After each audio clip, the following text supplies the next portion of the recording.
Hear the lady. Hey, everybody. Welcome to the Sports on the Positive Tip podcast. This is Kenny Kenny Squared. and we are ready to talk some sports today in our normal slot here. So, Kenny, how you doing? I'm doing good. Our mask mandate was lifted Wednesday, so I'm super excited about that. We got to go to the movies and not have to wear a mask. It was great.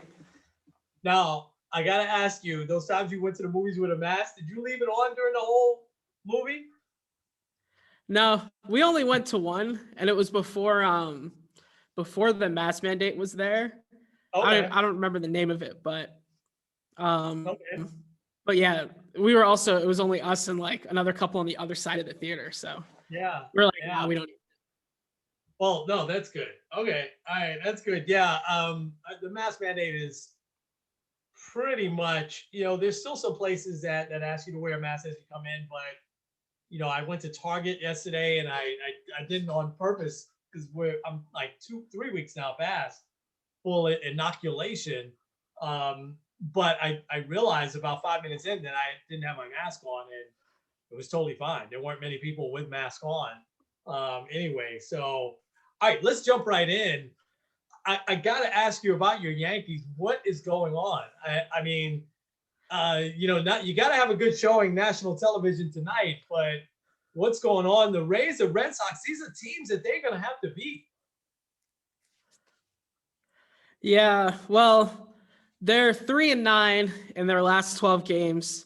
That's coming off of it's so weird how things can change so quickly. They were coming off of a sweep of the White Sox. Everyone was like, yeah, this team is back.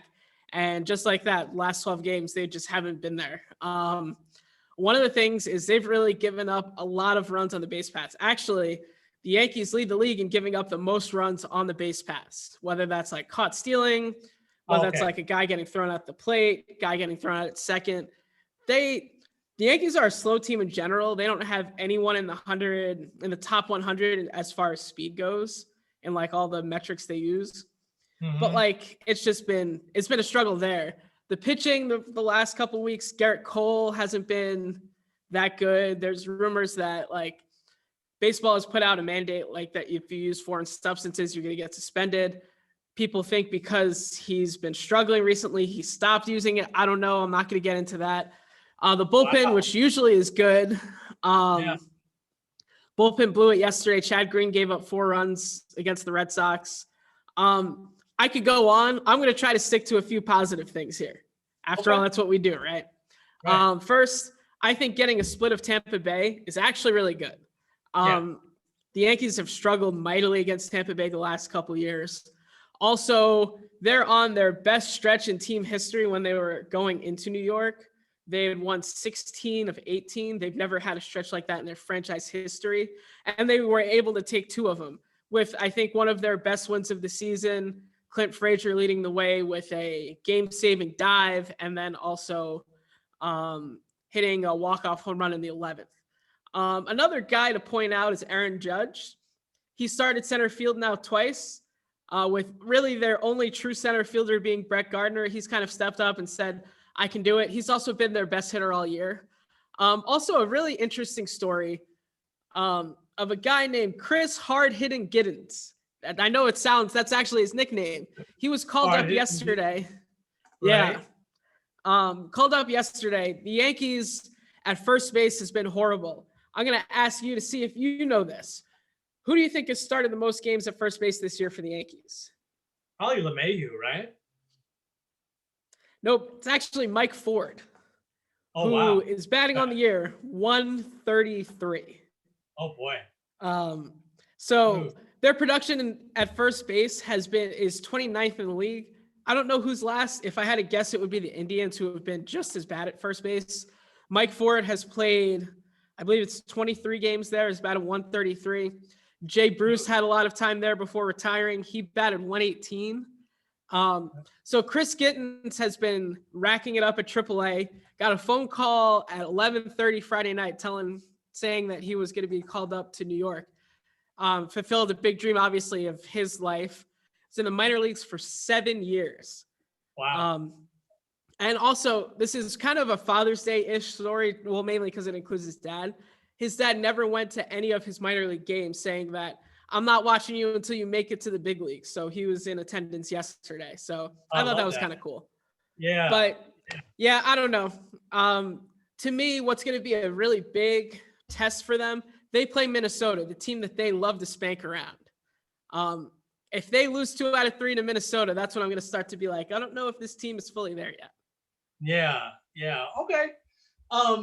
Can I go back to Garrett Cole for a second? So Yeah, we really think that he's doing stuff with the ball? I don't know.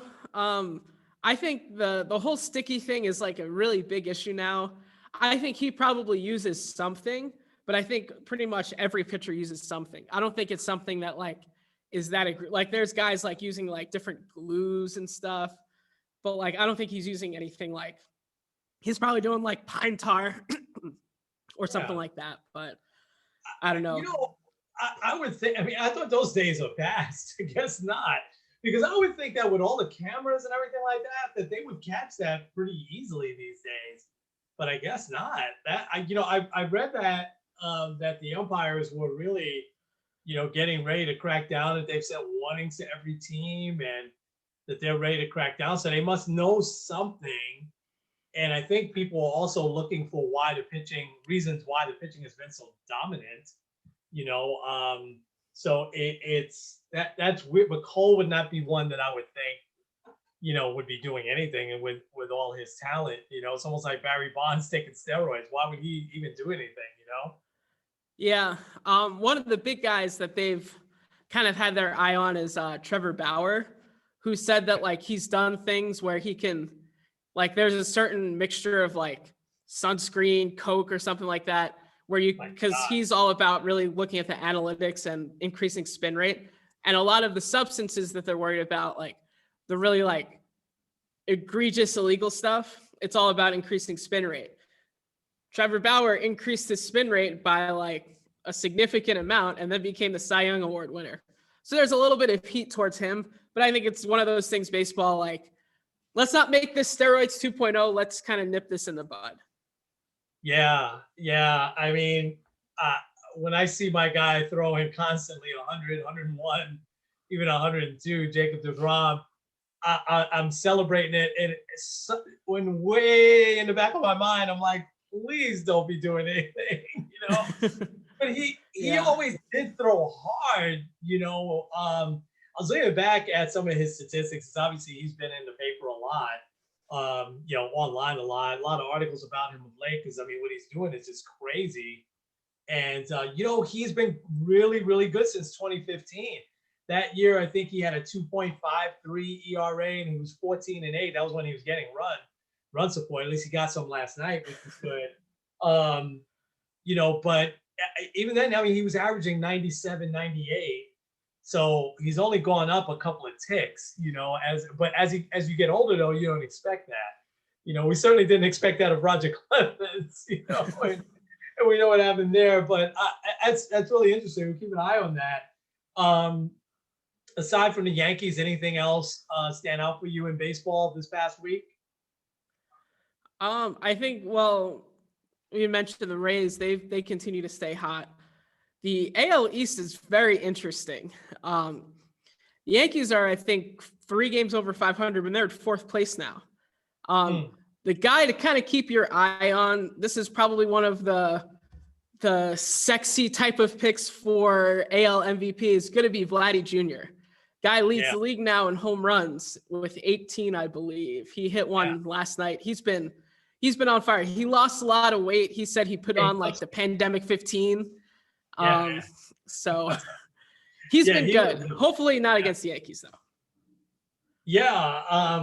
Listen, that has there ever been a father-son MVP combo?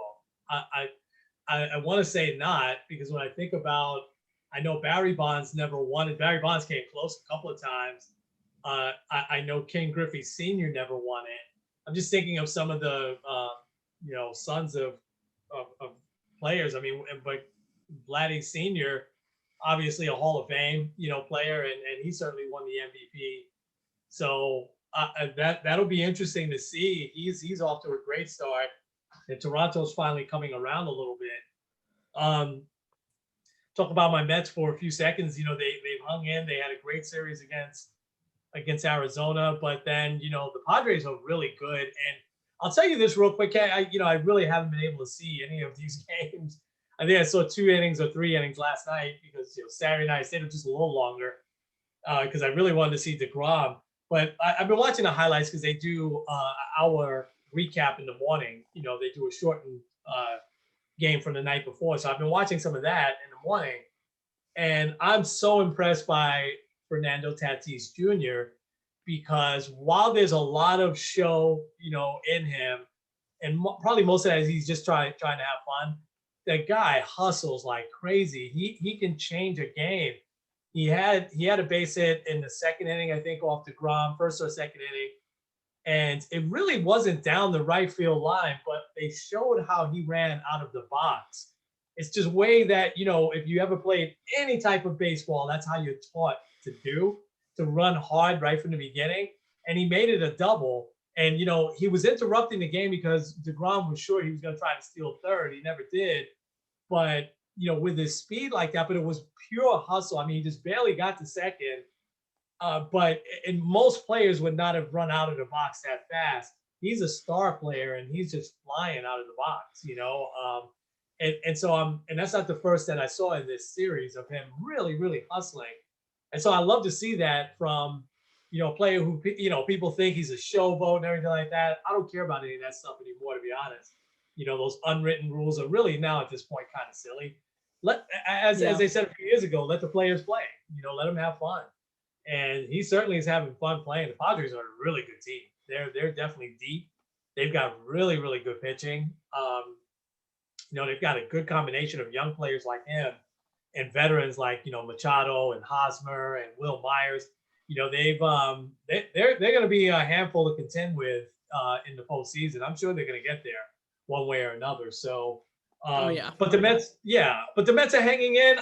It's hard for me to make an evaluation on them. The big deal for this week is Lindor is coming out of it. He's now batting .217. He's got 4 homers. I think he's got now a 7-game hitting streak. He's hitting the ball really hard. So he's had a good road trip. He joked around, said, hopefully now I go home and I'm not going to get booed, at home. So, but I don't think they booed him that bad, which has been good. I never like to do that with the home players. He's going to come around, and he's now finally heating up. I mean, it's a new league, whole 9 yards. So, but the injuries is still there. But some players have come back. But they made a couple of nice pickups with this guy Billy McKinney. I didn't know he was as good as he was. He had a couple more hits last night. It's a former Yankee. I thought I saw that. I know they got him from the Brewers, but I thought I saw that he was a former Yankee. He was what was it? He was the Chapman deal, I believe. Oh, really? He went to the Cubs. Yeah. Okay. The Chapman fleece, the worst deal of all time. Worst deal of all time. But all right. So why don't we move on to the NBA, because we can get into the Knicks. I know it's a few days past, but what's your overall thoughts on the Knicks series? I know you look at the season as an overall success, but what was your overall thoughts on the whole series with the Hawks? Yeah, well, like you said, I think the season in as a whole, very much a success. They won 41 games in a shortened season. I think winning 41 games in 82, we would take 500, right? Yeah. But I think they really showed that this is a building block. My biggest worry is that this is going to get into Julius Randle's head, that he's not as good as he was in the regular season.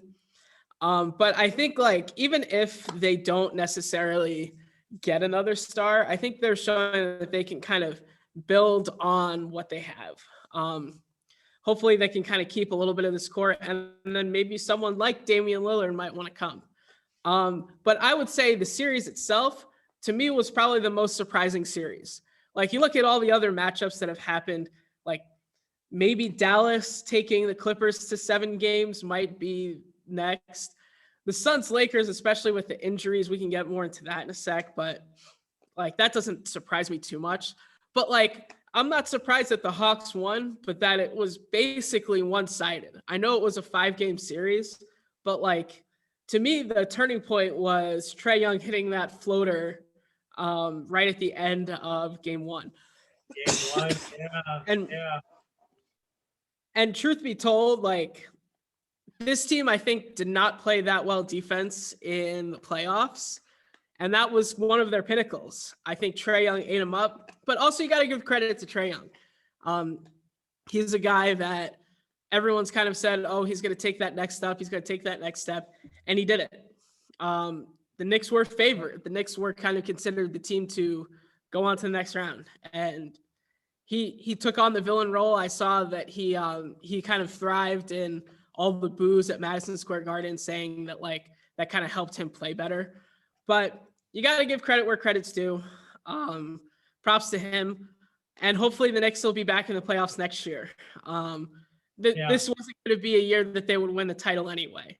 Like they weren't getting past Brooklyn, Milwaukee, Philly. Even if they did, like they're not getting past any of the guys in the West. So to me, it's a good season overall. Yeah, I agree with everything you said. You know, I'll just say this. I'll throw in. I thought the Hawks just outplayed them from every aspect. They out-hustled them. They out-rebounded them. And like you said, the only thing that was more surprising was the defense at times was really lacking. But like you said, I want to give the Hawks a lot of credit. They've got a really good team, much better team than I thought. I'll give them a puncher's chance against Philly because they've got also a good mix of veterans and young guys. It's Clint Capella. I mean, he's been through the wars, with Houston, and it showed. I mean, he had so much playoff experience, and it really showed. John Collins, DeAndre Hunter. I mean, it's a good team the Knicks beat them a couple of times during the regular season, so it didn't. And the Hawks are rarely on national television, so they weren't really on my radar how good they were. So I got to give them credit. Nate McMillan, an excellent coach. He's been an excellent coach for a long time. Anyway, he's gone. He's just never got over the hump, Trae Young, I'll make this comparison. I was saying about this the other night that he's just a odd kind of player. Like I can't say what type of moves he has. He reminds me of a smaller version of Paul Pierce. I always thought Paul Pierce was kind of an odd player, kind of, herky-jerky type moves. Young, and listen, let's give him credit. He's still very young, and he really stepped up here. I mean, there's a lot of people that would have gotten intimidated by the Garden crowd. He wasn't. He clearly kind of was like Reggie Miller back in my days in the 90s, just thrived on it. Give me more, boo me more, and I'll show you what I'm made of. For a player that young, Reggie Miller at the time was a veteran when he just owned the Knicks at the Garden, But I got to give them credit, and I'm with you on the building blocks. I think that there's going to be players that are going to want to come here. I think the Knicks have to just be careful because they do have a lot of assets. They've got a couple of good young players that they want to deal them that I think teams will take a chance on. I think people will take a chance on like a Kevin Knox if they want to deal Mitchell Robinson. I think people will take. I'd be careful about dealing Mitchell Robinson though because I think they missed him in this series. As good as Noel and Gibson have been all year, I think Robinson would have really been good in this series. He's more intimidating in the paint, But I think the Knicks have to be careful with what they do. I don't think just jump at the first deal. I mean, if Portland comes to them and says, let's hear an offer for Damian Lillard, I'm blowing them away, right? Because he's a transitional player, But if it's somebody that's just a really good player, I'm going to be really careful, how I use those draft picks and maybe I would hey, give me a draft pick and Emmanuel quickly, unless it's like a guy like Damian Lillard, I'd be really careful. The best. What about Steph Curry? Would I do that for Steph Curry? Steph Curry still, I think, has a good 4 or 5 great years left in him, so I probably would. But do you think he would leave Golden State, though? I don't know. If he goes to the Knicks and wins a couple titles, Like Yeah. Oh, he would get like LeBron status there. yeah. Yeah. Yeah. We can only dream, right? Bradley Beal Yeah, might be more realistic, right? that's true. Yeah, might be more realistic. And again, he's another player that I'd have to think about a couple of my really good young players and a couple of draft choices to get. So it's going to be interesting what they do. I was disappointed. I thought that it would be a deeper series. I thought it would go at least 6 that they would win that game at the Garden. But I mean, that third quarter was just awful to watch, man. That was just hard to watch. They couldn't do anything right. What do you do with Derrick Rose? Do you bring him back? I would. Um, Okay. I would probably still kind of limit his minutes. Yeah. I would still have him as a 6 man. I would put Quickly in the starting lineup, not Alfred Payton, but that's just me. But I Yeah. think having him on the team really helped kind of change the culture a little bit. And he loves Yeah. playing for Thibodeau. So Yeah. I think Peyton played himself off the team though. I don't think he'll be back next year. And I like Peyton, but for some reason the last like 10, 15 games of the year he went into the tank. Maybe he was injured too, because I know he had some injuries earlier in the year. Let's stay in the East for a second, and then we can go into the West and kind of transition to Monty Williams. But staying in the East, so Bucks Nets kicked off last night. I don't know how much of it you saw, but it was kind of a dominating performance by the Nets. Even though the final score was a little closer, I got to see some of the second half. What was your initial thoughts on game one in that series? And James Harden is probably going to be out through at least a couple of games, but they didn't seem like they missed him, So what's your overall thoughts on that series? yeah, I'm going to probably say this now. I continue to underestimate the Nets. Yeah. I Yeah. thought, especially like Milwaukee, very good defensive team. I thought that they would be the team to beat.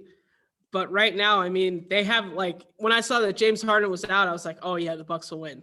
And then I saw they still scored like 130 points. So I don't know. It's hard to beat a team where they're scoring 130, 140 points a night. Even a guy like Blake Griffin has kind of seemed to hit his second win by just being around like the winning atmosphere. Like Detroit probably sucked the life out of him a little bit. So Yeah. I don't know. It's gonna be a fun series though. It is. I read an article this morning that said this is like NBA Finals matchup. The Nets and the Bucks in the semifinals. So it's kind of odd how this is kind of shaken out. You hit on an interesting point, and I was trying to do some soul searching last night, and I don't think we're alone. I've underestimated the Nets as well, and part of it is like, I don't want to see them win or whatever. And then I'm trying to say, well, wait a second. I've always liked Kevin Durant. I think he's a all-world, all-time player. I've always liked Kyrie Irving.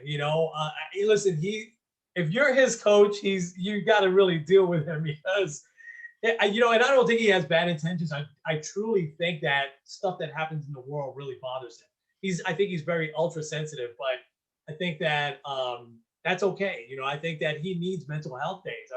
And I'm not saying that making fun of it at all. I think that's a real thing. I've never been a big James Harden guy, except I really, really like the way he played this year because he never used to pass. He never used to play defense. And since he came to the Nets, he's doing both. And he's obviously talented enough to do both. I mean, what did he finish? At least second or third in assists, this year, which is amazing. Who would ever thought James Harden was finished in the top 50 in assists? I mean, Right. He's this guy who never met a shot he didn't like, But I admire what he did this year. I hated how he, kind of got himself out, traded away from Houston. But there obviously was some things going on there that, probably the public is not privy to. So, I've always liked Steve Nash. I thought Steve Nash was one of the best, point guards that I've ever seen. I mean, they got 2-time MVP. So I had to ask myself this question: why don't I like the Nets? And I just, I haven't come up with an answer yet. I mean, they've got players that I actually like. Their role players are very good. And, this guy, Joe Harris, I mean, he kind of represents the everyday guy. He can't do much more than shoot, but man, can he shoot, he's just, but I don't understand. So what is it about the Nets? Is it that we felt like they got too many good guys? I mean, Blake Griffin, I always liked Blake Griffin. He comes to the Nets, I'm like, this guy's not going to do anything. And sure enough, he had a great game last night. You never liked his commercials. You always used to say he was a little overrated, and you didn't like the commercials and jumping over cars and everything like that. But I always liked Blake Griffin. He was a great college player, Oklahoma, a little bit before Trae Young, obviously. But what is it about the Nets that that a lot of New York? I don't think we're alone. I think there's a lot of fans, not just in New York, but all over that, like rooting against the Nets. I think it's two things. I think personally, we look at the Nets and say that could have been the Knicks. Yeah. But like, I think overall, I think in general, fans don't like when you see like the three superstars teaming up. That's why people always slam the Miami Big Three. Yeah. When LeBron came to Cleveland and pushed Andrew Wiggins out the door to get Kevin Love. And even last year when the Lakers acquired Anthony Davis, who like everyone was like, oh, come on. Like LeBron's one of the top 5 players. So is Anthony Davis. Like, I feel like a lot of times that difference in power, like you look at like, oh, well, Kyrie, he isn't an MVP, but Kevin Durant and James Harden are. Like, come on, that's not fair. But I'm going to point this out, especially now that both the Lakers and the Heat are gone. This is going to be the 3rd straight year where we have 2 different teams in the finals. We had Golden State, Toronto, and then Lakers, Heat, and then whoever it is this year. So, and both Golden State and Toronto aren't in either. So it's going to be very interesting in that regard. Like, the balance of power is kind of there, but also the Nets, unlike a lot of some of these other teams, the Big Three still haven't played a ton of minutes together.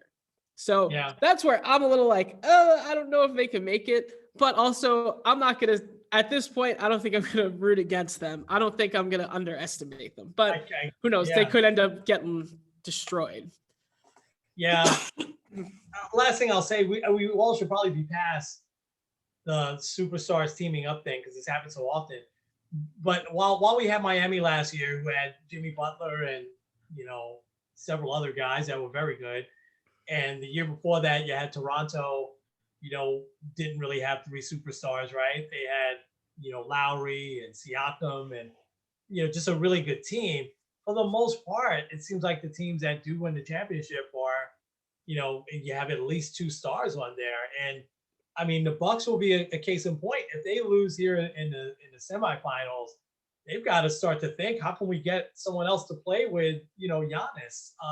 Because while Middleton and Holiday are very good, they're not superstars, and so, but then again, you see, Kawhi and Paul George having a tough time trying to, if they get bumped in the first round, they're going to have to reevaluate there. I know Kawhi is a free agent, but I'm almost sure he'll sign back with the Clippers. But anyway, let's get to the West. And so certainly, Utah certainly stepped up and did their thing. It's going to be a great series. I think it's them in Denver, right? That'll be a great series. Denver's playing the Lakers. Oh no, Denver's playing the Suns. Sorry. Oh, Denver's playing the Suns. Okay. So Utah's waiting for the winner of Clippers Dallas. Okay. Yeah. So let's jump right to Suns Lakers. What were your thoughts there? We thought that would be the best first round series in a long time, and it kind of lived up to his billing in some of the games. But here you have LeBron early exit. I mean, what were some of your thoughts? First, LeBron is 14-1 in first rounds, with this one being the only one. Amazing. Which to me, like, amazing. I don't know. We don't have to go into who's the greatest of all time, but like, I think a lot of times people underestimate like his body of work. Like, he's played in the last game of the year every year for like the last 10 years, except for like this year and the year he got hurt. That to me is pretty impressive. Yeah. But then also you could tell this team, it was LeBron, a hurt Anthony Davis, and a bunch of nobodies. I had seen that a lot of the guys like Rondo, Dwight Howard, who was Danny Green, guys that they were like, well, we want to improve by replacing these guys with better guys. The guys that they got didn't really do much, and the guys that they let walk are still in the playoffs. like Dwight Howard and Danny Yeah, Green. So yeah, it's yeah, very interesting in that regard. But I think overall you could say that like LeBron didn't look fully healthy. AD obviously kept getting hurt. And the Lakers are, I hate to say it, but you don't know how much more LeBron has in the tank. I mean, he's getting up there. He's heading into year 19.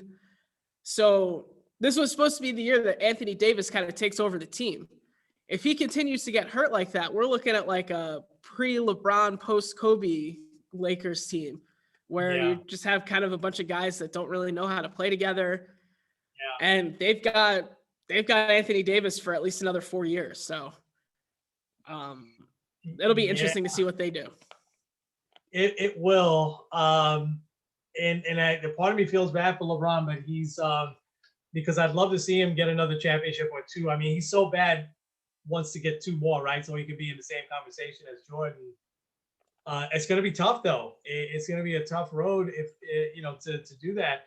The Lakers always seem to figure out to get players. I think they'll probably make a big push for Kawhi.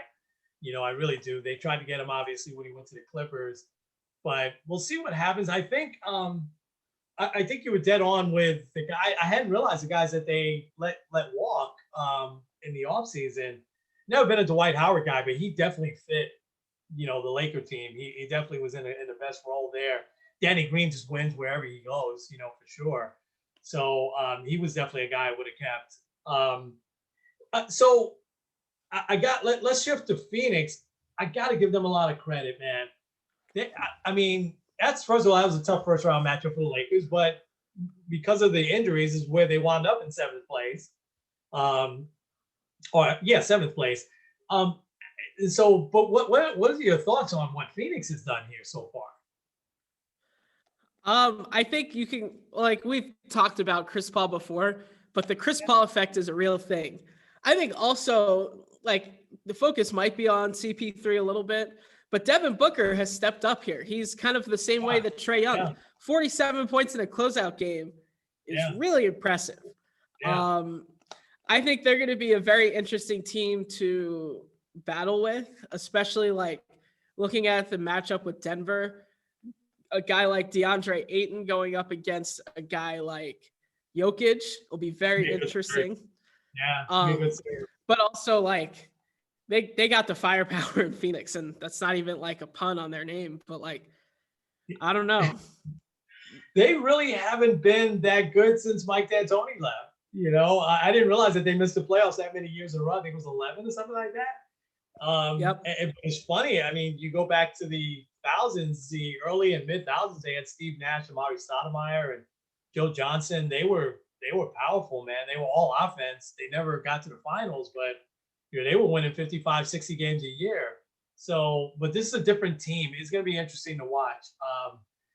So let's shift to their coach, and that's how we'll close out on the real positive tip. Monty Williams. I mean, there's not much more you could say about him, but I just love that he is so open with his faith. Talk a little bit about what you've gotten to know and gotten to read about Monty Williams. Yeah, so you look at the Suns in general. They won 34 games last year, and I believe that includes 8-0 in the bubble. They won 51 games this year, a 17-game improvement. Amazing. I'm also just comparing them. The Knicks went from 21 to 41 wins, 20 games. So if it weren't for Thibodeau, if this were any other year, I think Monty Williams would surefire be the coach of the year. And I feel like he really shows that like he's giving credit to God in every step of the way. He won, I forgot exactly the award. He won like a coach of the year award, not like the coach of the year. But coach when he said, he gave credit to God though. He said that like God knocked it out of the park and he gets to run the bases. Like I love his humility and how even despite like he's helped kind of shift that culture and to make sure it's more Christ-centric than just self-centric, kind of like the like we talked about with college basketball. But like I think they also really showed that like it's all about making sure that we give glory to God. Like he really embodies that whole truth that like peace in your life doesn't happen when things are going well, but that like you're fully trusting in God. Like 5 years ago when he tragically lost his wife in a horrible car accident. Like it shows that he's still very steadfast and focused on God. And I really do appreciate that because like I feel like sometimes coaches, we talked about this when we were talking about the Mark Jackson. How sometimes it seems like being a very open and honest about your faith can actually hurt you. But I don't think anyone's trying to kick out Monty Williams. I think that you look at him and just kind of how he continues to give glory to God is something that'll definitely stick. I hope for that reason that you continue to see him. Like imagine if he makes the finals and they're up on that stage holding up the trophy and he's glorifying God while doing it. That'll be so much better. I mean, yeah, it would be nice if like a guy like Donovan Mitchell wins his first title or Kawhi and the Clippers finally get past the second round. But like, it would be really an awesome story. I would love to see it.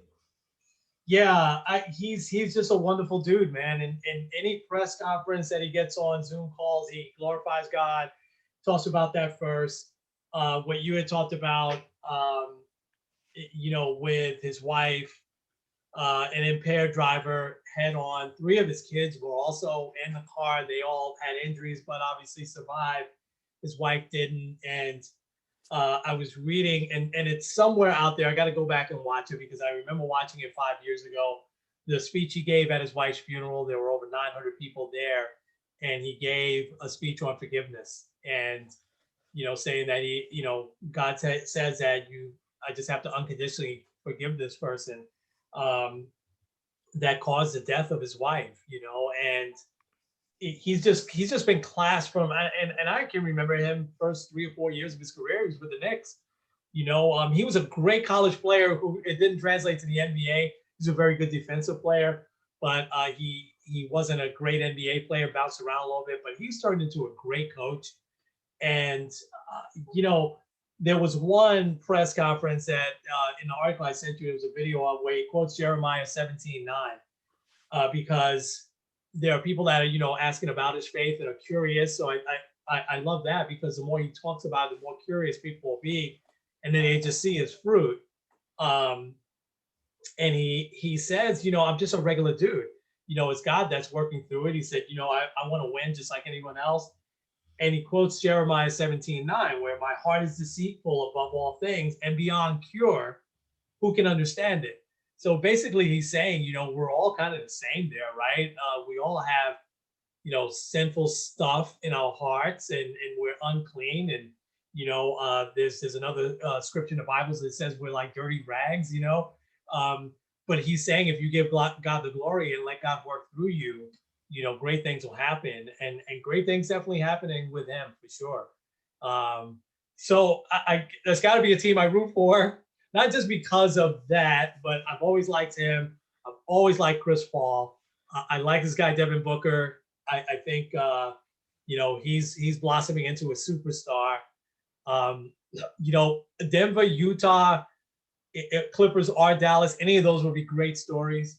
If they get to the finals, but I think Phoenix, that would be, he went, to your point, he had 19 wins before he got there. He went from 19 to 34 and then from 34 to 51, so, he's made big improvements in that team right away. Certainly Chris Paul's a big X factor, but they didn't really acquire anybody big the first year he was there. And, he had 19, had 16 more wins in the year before. So, yeah, unbelievable what they're doing. All right, we're at almost 40 minutes, so let's get ready to wrap up. Lots of great things to talk about next week. So Kenny, go ahead and take us home. I just saw an alert for this, so I'm just going to point this out. Yeah. Trae Young, 25 points in the first half. They're up 74-54 over the 76ers. So they're going to give them all they can handle, man. Sixers without Embiid, that's going to be tough, So yeah. See what happens. So hopefully we'll get a Yankee win tonight, though. But for now, this is Kenny Squared End. Kenny. with sports on the positive tip. We'll see you guys next week. Thank you. We'll talk to you next week.